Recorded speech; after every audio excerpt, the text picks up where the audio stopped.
Hey, my name's Francis, and welcome to Stories in Sound. In this episode, we feature Fallstate, a happy metal band from Auckland.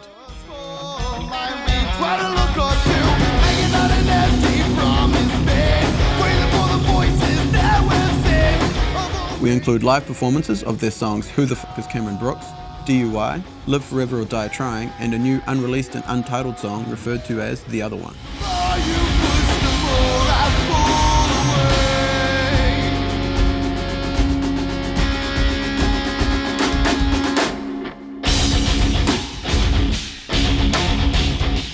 We hope you enjoy this episode and encourage you to please share this around and let us know what you think. Cheers. I'm going beast mode. Let's jump in with who are you guys? That's Tal Brink. This is our singer over here, Kurt Huge. It's our bassist, Ref. Hey, and this is our awesome guitarist, Grady. And this is also Kurt. And we're Fallstate. Yeah. Yo. Yeah. Totally unrehearsed, sort of. Yeah. Could you tell? Yeah. And what is Fallstate as far as sort of tell us about the band and the music? We're a band. We're definitely a band. Happy and aggressive music simultaneously. Yeah. That's really as far as we've thought it through, but it's worked so far. Yeah. So we'll just keep aggressively happy. Aggressively happy, like you know, have a good fucking time. You know when you're just having such a good day that you're like, fuck yeah. Fuck. Yeah. How would you kind of, because I know it's a difficult one to pick genre-wise, but have you guys I know you guys kind of like put yourself into sort of like a pop punk kind of direction. I'd say we definitely used to be a pop punk band. Yeah, it's definitely changed. It's starting to evolve a lot more. Yeah. Into something that's still like major. I can't even take you like just literally just there. Yeah, it's enough. I don't think I'm going to be able to take you. I'm not going to be able to focus. I just can't concentrate. I'm sorry. Okay, I'll try not to move too much. Thanks. I think the closest thing that we can define it as is happy metal. That's happy metal about it, really. Yeah, I can get behind that. I mean, there's a few songs in there that I guess would be less than happy, at least in content.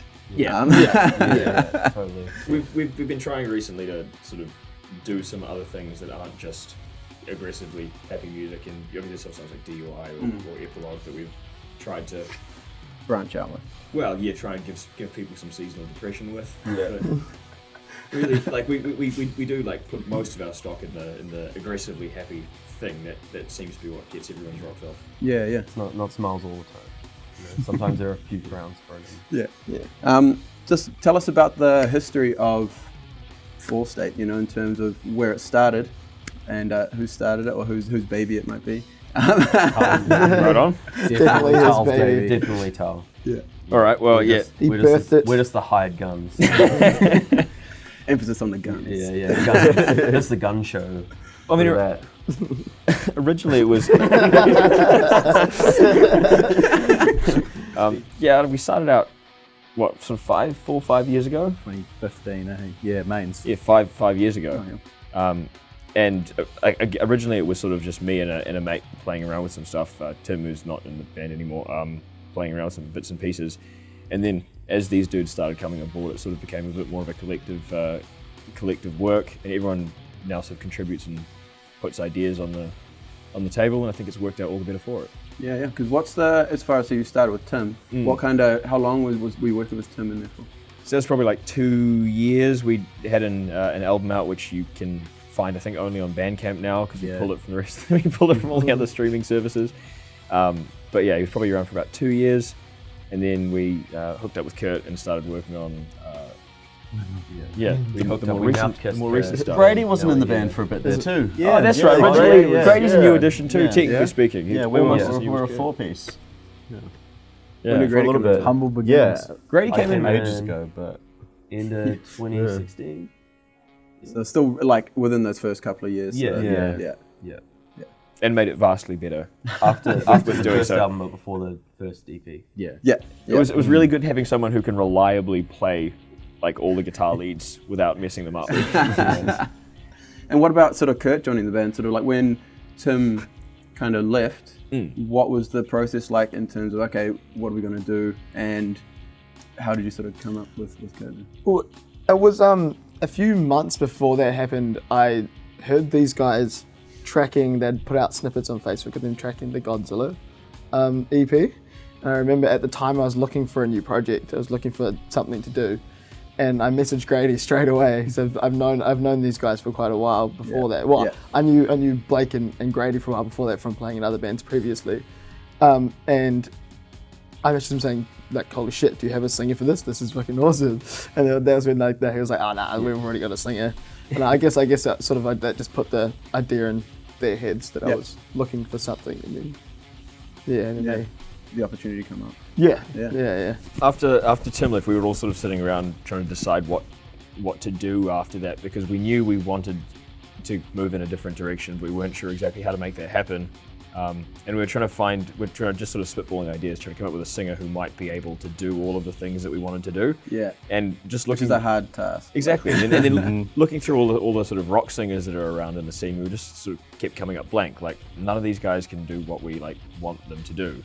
And then it was actually Patrick Matthews, a friend of ours, who was like, "You guys thought about asking Kurt?" And everyone sort of just went, "Shit, we should have asked Kurt." Like, that's a good place to start. I think I heard him. Like, I literally messaged you right there. Like standing on the as well. I was like, on the doorstep of great Ding. idea. And I probably like replied to you straight away as well, just saying yes. Okay. It was just like love at first sight. Speaking of which, congratulations, Kurt, on the recent marriage. Oh, thank you. Thank you. Woo! Thanks, fam. Death do you part. Yes. Isn't it romantic? How about you guys sort of individually in terms of your own, I guess, musical origin? We went to high school together, and so did Grady and Blake. So like we'd played. And Kurt actually went to the same primary school as me, but Kurt was in high school when I was in primary school. So You fucking serious? He's still in Kennedy. What do you mean? I think all of us have come more from a metal background. Yeah. Except me, I came from musical theatre, but But like you can hear the very obvious influence in the music. Well, how about in terms of actually like learning instruments? Like, did you kind of start picking that up together, say like from school, or were you kind of learning something beforehand and you're like, oh, yo, you play music, let's... I have a real weird one. Like, I got into music and drums specifically from actually playing Guitar Hero a shitload. Yeah. And then I just evolved that to like, oh, you know what? I actually want to play this properly. So I went out and did it. And, My one's kind of weird as well, because I started off playing drums in intermediate and then moved on to playing guitar in high school. And then I was part of like a School of Rock kind of program. So you just say, you know, everyone from high school just goes and say, I play this and I want this kind of band. And like they get everyone together and they push you into a band together.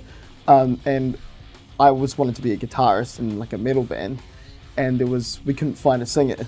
And I was the only one out of the group of us that could kind of sing. So that's basically how I started singing. I kind of been playing guitar since I was real young, but I kind of fucked around on it for a real long time.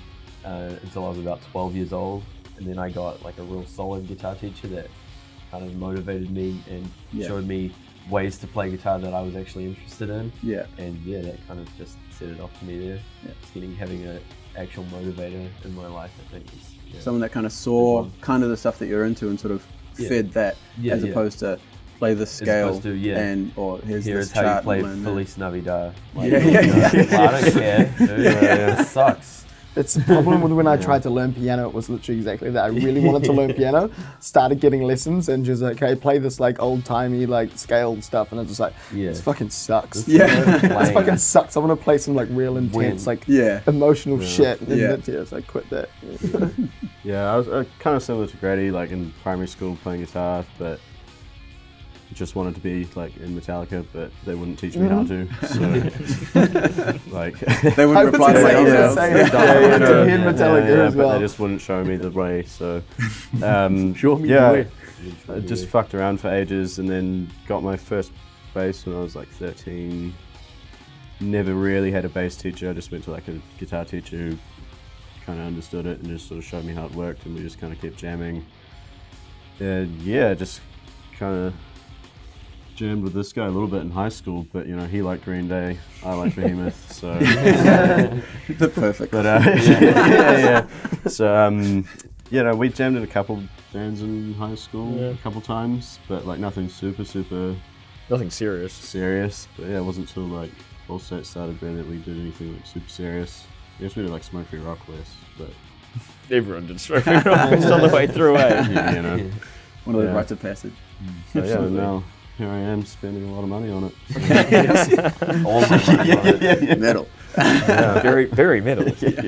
I started out playing piano as a kid, like singing and a couple of other bits and pieces. We didn't really have rock music in my house. And then I turned it would have been like Christmas. I would have been like 12 or 13 maybe.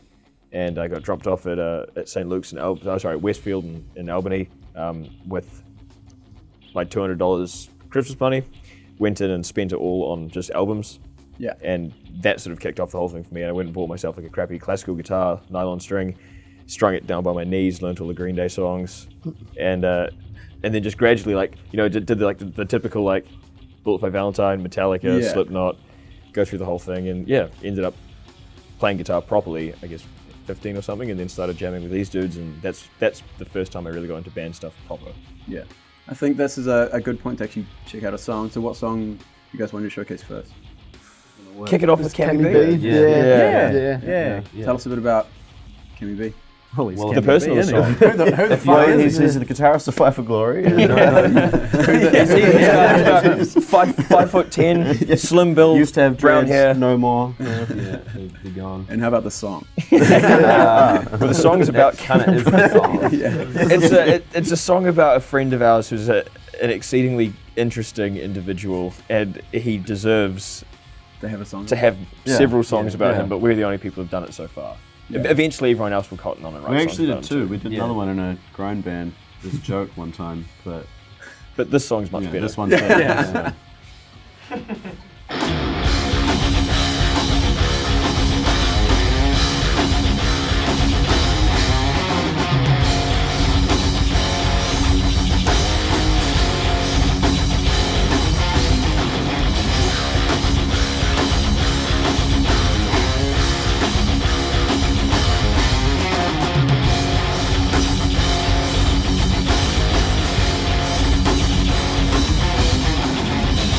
The man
So you guys released the EP, was it towards the end of last year? Beginning of this year. Beginning of this year, yeah. It was that time period. Yeah. Tell us about the kind of writing process and recording process of that particular release and how long it's kind of been in process for.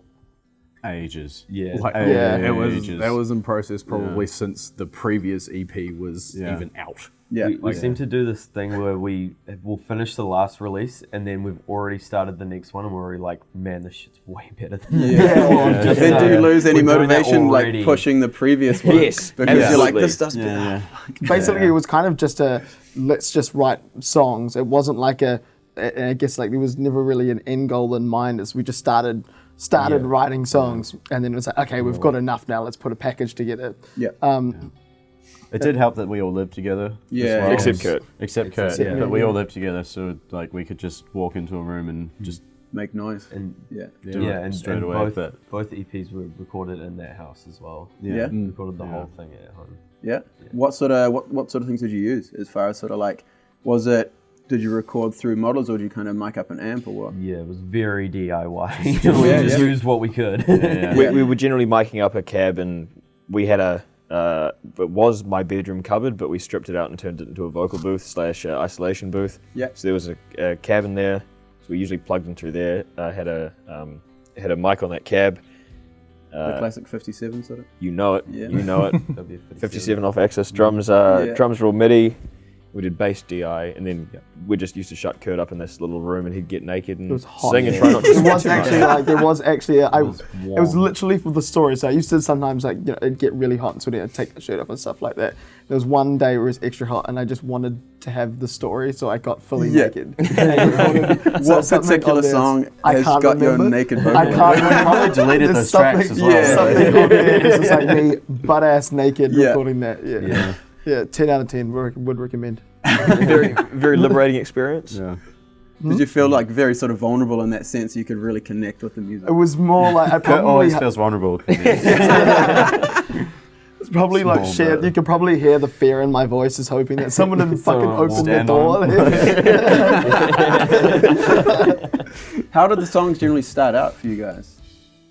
Normally, it just sort of centers around one riff, and I'm actually pretty heinous at sitting on, like, I'll have a riff and then I'll sit on it until I've managed to work it into something that's as long as a song. It might not necessarily be the song that ends up on the album, but I'll wait until I've got 3.5 minutes of music to give it to these dudes, and then we normally go through and throw half of it away and write new parts to go in. And because as far as sort of Grady coming into it from what you were writing before, have you guys sort of been more kind of collaborative on the writing process since Grady's come in terms of like sort of even from that early stage, or is it still kind of you get like 3 minutes and then still doing it?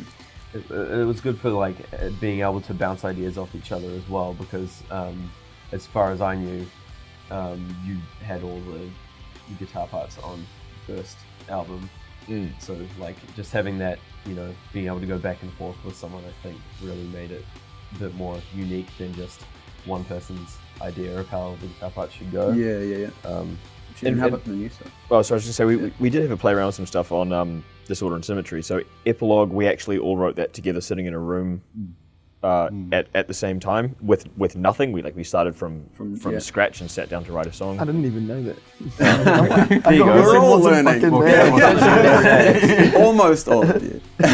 All the instrumentalists, all the important ones. Shots fired. Fuck it, fair enough. Yeah, so that's the only song we've done like that. But normally it tends to be we'll all sit around in a room with a session file open and work on it like that. Yeah. Oh, nice. And so as far as sort of the new stuff that you guys are working on at the moment, how's that kind of, I guess, evolved from, say, before? Previously, what we've been a bit bad at, to be honest, is we'll sit down and work out a song through completely on the computer. Once we're happy with our final version of that song, then we go practice it. Yeah. What we've been doing at the moment is we come up with a demo version that we think is pretty close, take it into practice, and just go over it and over it and over until it's okay, that needs to change, we go do it like that. And that's been really good, getting everyone's input. Do you feel like you get kind of less married to the song at doing it that way? So you kind of are more willing to change things throughout that process as opposed to having this almost relatively finished song. Something doesn't quite work, but you're like, it's already a song. Fuck it, let's just keep it. That was the hardest part of the last EP was Kurt copped you got the absolute worst of it, was coming in and being like, I reckon we should change this. Yeah. And there's me standing there like, no, I don't fucking like it. Because it was listening to this for 6 fucking months. I don't like it. It was exactly how you described it. It was, it would come to do vocals, like the whole instrumental part of it would be written and also recorded as well for a few of the songs, wasn't it? And so it would come in and do vocals, and there'd be part like, ooh, should we half this, or should we lengthen this out, and then to match, to line up with the vocals. Yeah, and it was like, nah. So pulling teeth. Yeah. And how about lyrically? So how do you guys approach lyrics? Who writes the lyrics, sort of thing? I'd say Tal writes most of the lyrics. Oh, the last EP was 222. I wrote 2 songs, Grady wrote 2 songs, you wrote 2 songs. Oh, true. Okay, this one is not like that. This one is all 1-1-1. This guy. But only because Kurt won't. Okay. I don't want to write lyrics. I hate writing lyrics. Writing lyrics is the worst part of being in a band. I agree with that. Yeah, which is why you're happy to ship it out. Yeah, writing lyrics is very hard. I find it very difficult. So what do you say? Someone's got to do it. Being good at writing words and singing aren't mutually exclusive. That's why people have writers. Yeah. I will also say it's much easier to let go of a shitty set of lyrics when you know you're not the one going to be singing it. Yeah. You can put it out there like, these lyrics are kind of crap, but everyone's going to think Kurt wrote them. It's the same the other way around, where even though you're right, I'll sing them and be like some of the words are a bit naff, but I didn't write them, so I just make the sounds in the mouth, Now I think it's a good time to go into a second song. What do you guys want to showcase off next? Hit him with some feels, should we? Which one? Which feels? Sad. Do we? It's really sad feels. Do you want? Maybe time to cry. Yeah. Tell us a bit about that song. That's a song we've really old, actually. And we've rewritten it 5 or 6 times. Oh, I thought it was 3. That song has been around since 2014. That song's had 5 different vocalists on it. That song, it's been around for I wrote that song in the last year of high school. It was at a house party and I just was not having a fun time. And I sank some beverages and wrote a song on the way home. And that was the song that I wrote on the way home. And quite often you wake up the next morning after writing a song and you're like, really? I fucking wrote that. Yeah. Delete. Straight into bed. But that one stuck around for a little while, and I went back the next day to the same place that I'd had the party and recorded it with a mate of mine, Liam. He sang the first version, and then was gone through a bunch of other singers. It landed up in this band now, which is good because it's finally been done a version that I'm pretty happy with. Yeah, because it's one of those songs that can be quite difficult to really pull off, just with sort of how sort of minimal it really is. It really tests our dynamic capabilities. Yeah.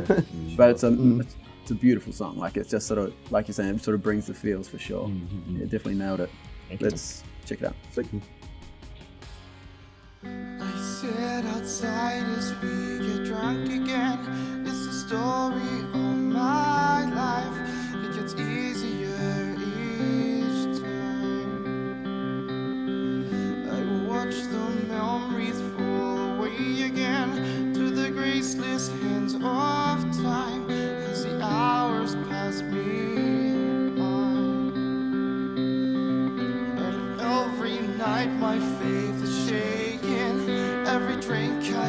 my mind. Every cigarette is a candle burn, heartbeat set on fire. Every star is just a pinprick out the corner of my eye. So many questions left unanswered. Someone please just tell me why.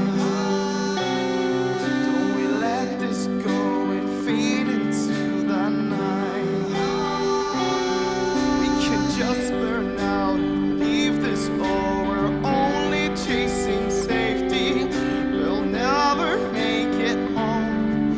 Just take this life and leave it alone on the empty road.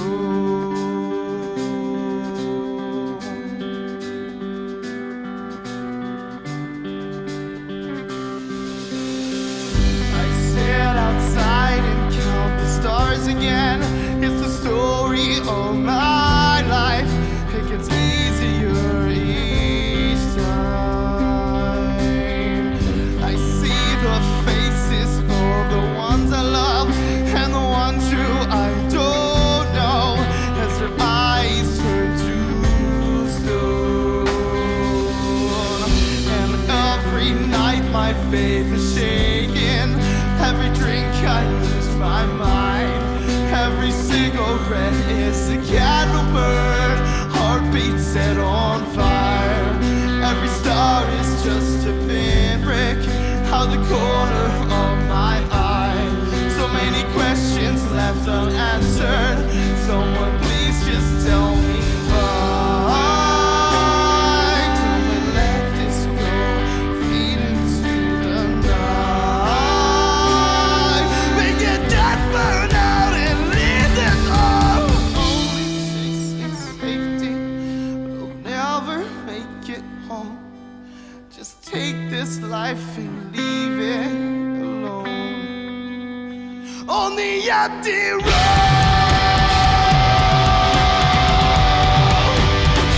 On the empty road.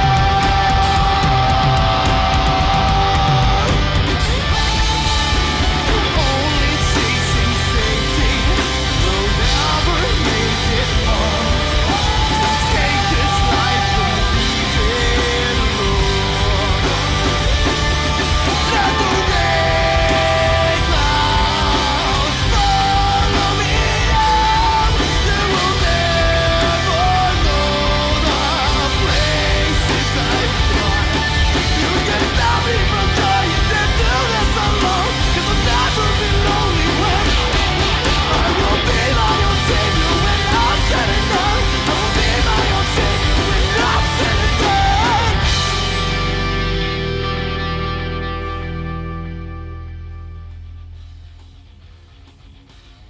So, you guys gig a shit ton. Like, you Try guys to. gig a lot. Like, even in this climate of 2020, you guys have still probably played the most gigs.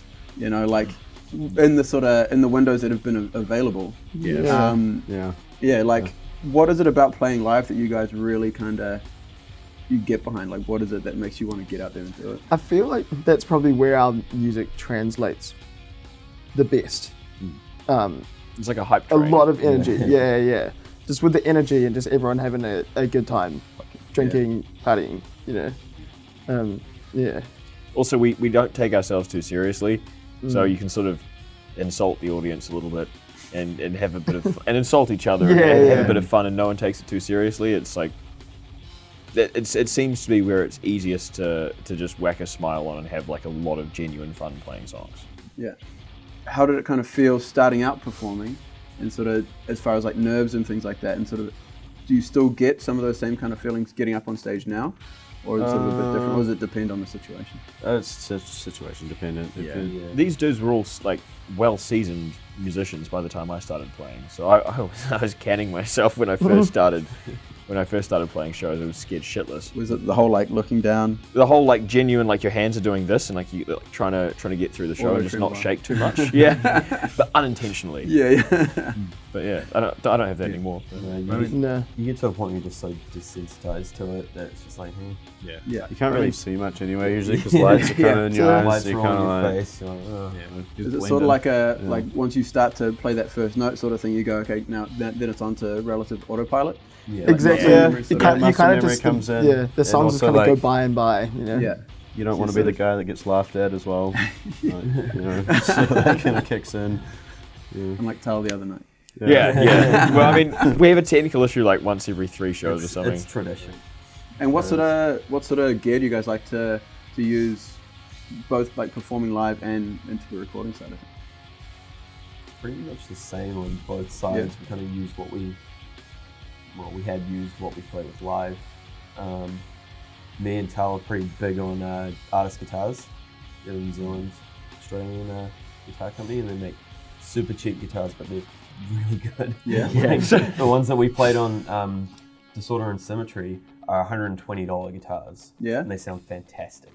Just to clarify, we have nicer guitars at home, but the problem we ran into is like when we were taking our nice guitars, relatively speaking, out to play shows, you'd like do something on stage and then you'd look at your guitar after the night and it would have a bunch of nicks and dings on it from just, whacking Raph in the face, whacking Raph in the head of his bass, hitting the cymbals. Yeah. So then we ended up buying cheap guitars so that we wouldn't destroy our nice ones. Yeah, and then you're not sort of like holding back because you're not wanting to hit stuff. You're like, fuck it, this doesn't matter.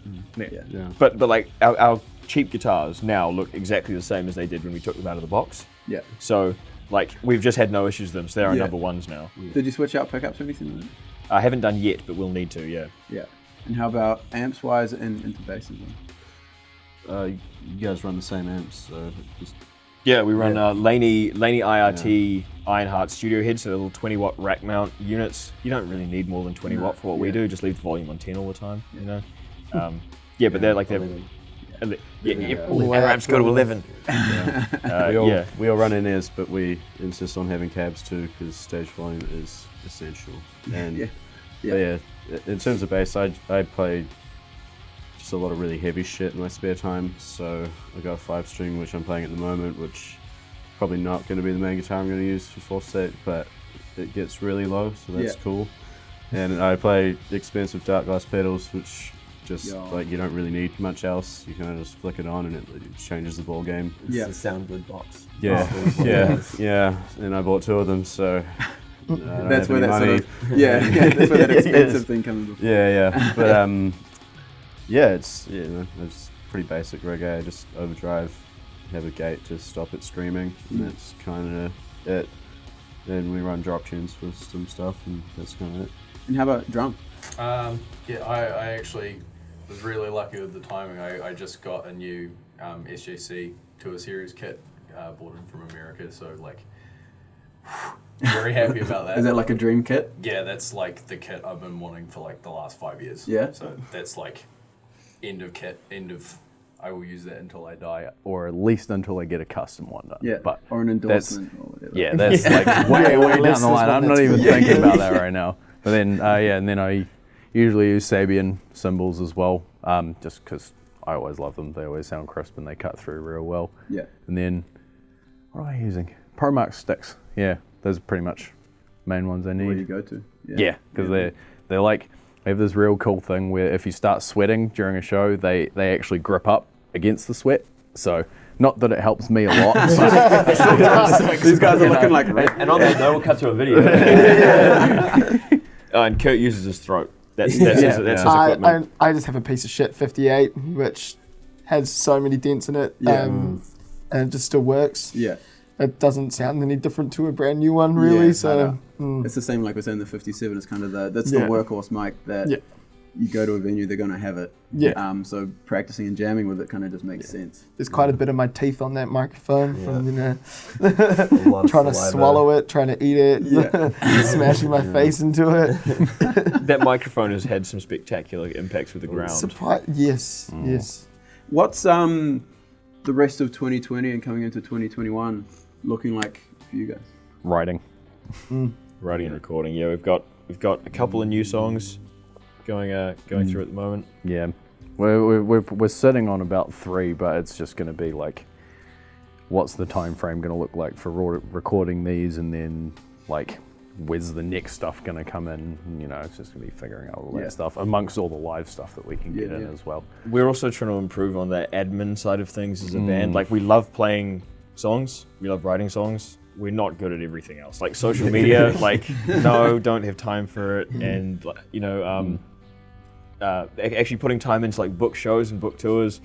It's much easier to just jump on other people's jump on other people's shows. Yeah. So we're gonna try and knuckle down on some of that. We are actually looking at also for the next run of songs. We're looking at changing up the way that we record them. So we won't be doing them at home. We'll be basically doing the whole lot in studio with the producer as well. Yeah. That's something that we based off the other previous releases. You know, everything that gets written is all off us. Yeah. And we're looking at that outsider perspective. So yeah, we'll be doing that for the next run. Do you know who you're sort of wanting to go with? Maybe sort of book somebody in for that? Or we don't have anyone booked yet. No, we don't have anyone booked yet. But we know who we would like to go with. Yeah. What's the last song that you're gonna want to showcase? New one. Yes.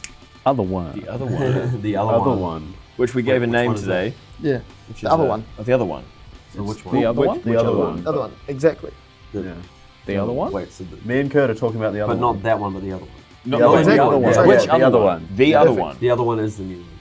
Oh, other one. Oh, I see. I right. thought that's what we're talking about. I think it's called other one. Which one? No, the other one. Not that one. The other one. In all seriousness, we actually didn't give the song a name today, though. It was called Other One for the time being. It might be called Falter. It might be called Other One. It might be called something. It might be Other One. But here's a new song. Who knows? Very last minute. So. So this song is one written after the last EP release. This is in the new group of the new material. And tell us a little bit about the song, either sort of lyrically or what. We wrote this song during isolation. It's kind of not really about anything, and it doesn't have a point. But I like it. I like it a lot. I like it a lot. We're just trying to go with something kind of like less normal. It's one of those songs where it's like it's pretty short, and it just rolls together really well. Like there's no, it's I wouldn't say it's through composed, but like it doesn't follow like a formula. Like it's just kind of like riff, and now it's over. Definitely doesn't have like a conventional structure whatsoever. Yeah. I was pretty sure it was going to get vetoed when I brought it to the dudes. I was like, I don't think you guys are going to like it, but tell me what you think. And they're like, we love it. Sweet. Yeah. How long have you been working together? You're thinking? Yeah. Well, to be fair, we hate a lot of the stuff you write. And also, so that's your safety mechanism. For a bunch of bogans, like I keep writing heavy songs and taking them to the band and being like, "What do you guys think?" And they're like, nah, it's not going to work out. And then you write like a pop song, and they're like, "We like this dude. Let's work on that." Yeah. Thanks heaps for coming on. Thanks for having us. Thanks for having us. It's been mean having you guys on and sort of getting a bit more of that sort of press kind of content out there for you guys. Thank you, Francis. We do first need interview. Check. 5 years in. Got one done. Yeah, nice. That bit of paper's a bit old now. And let's check out the song. Sweet.